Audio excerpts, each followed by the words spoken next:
Moi na bango moko bakumbi zemi baboti bana na bango moko naosola bien bana na bango moko bazwa mbonga bana te pwani mama mutabomba ndako mama mutabomba ndako papa so banopesa bango mbongo wana baya kosaka biso baya kosa biso basi Afrique mama soka azwi yango mpona organisation ya ndako bo respecter basi poto pour respecter bango ils ont coûté combien ça coûte quoi pour na respecter pour na kondima bango ba F majuscule ba cœur en or botu na ba mama mapa ba 4 pongi 4h du matin ba expliquer e pongi ya kamakasi ya kwa basi poto 4h wana akati pongi fa ketika bana na l'école après l'école la bana il faut akende boulot caillou allez parce que pour bazo s'organiser bazala bien à papa voilà papa moi c'est impoli so moni akati ya ndako ya libala mobala akoma kotraite basi baimpoli so landeli yango bien aosamaka mabe eka mwasi aotelemela ke autorité ebimi wana c'est moi le chef de la maison ebimaka soki osamaka mabe en tout cas nga na respecta nanga ba F majuscule basi ya poto ba mérité tellement bazo peser trop bazo mérité na ba page nyonso ba Facebook na ba YouTube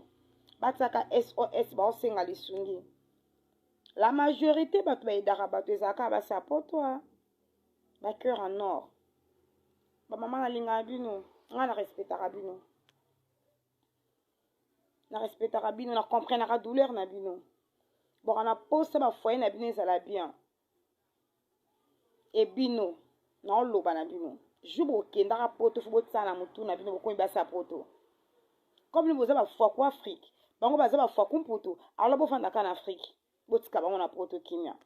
mais nga te nga na besoin ya poto la vie c'est les moyens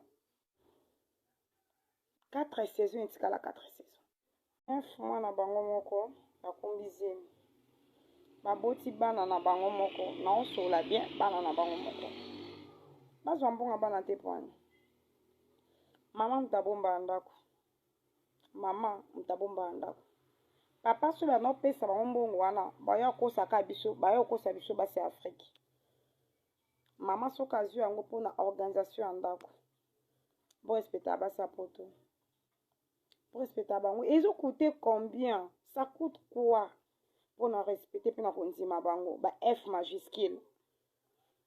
ba cœur en or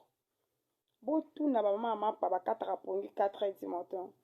ba expliquer e pongi ya kamakasi ya kwa basi poto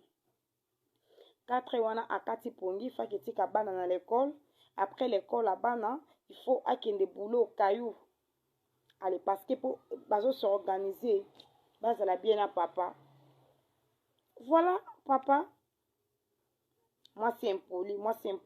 so moni akati ya ndako ya libala mobala akoma kotraite basi baimpoli so landeli yango bien aosamaka mabe eka mwasi aotelemela ke autorité ebimi wana c'est moi le chef de la maison ebimaka soki osamaka mabe en tout cas nga na respecta nanga ba F majuscule basi ya poto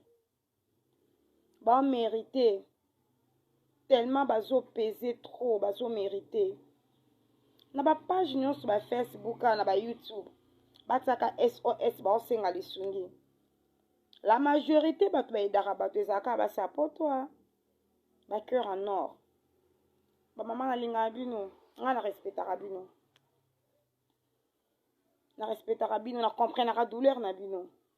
boka na posa ba foyer na bino ezala bien e bino na oloba na bino jour bokendaka poto fo botsala na motu na bino bokomi basi ya poto comme bino boza bafuaku Afrique bango baza bafuaku mputu alors bofandaka na Afrique botika bango na poto kimia mais nga te nga na besoin ya poto la vie c'est les moyens 4 saisons etikala 4 saisons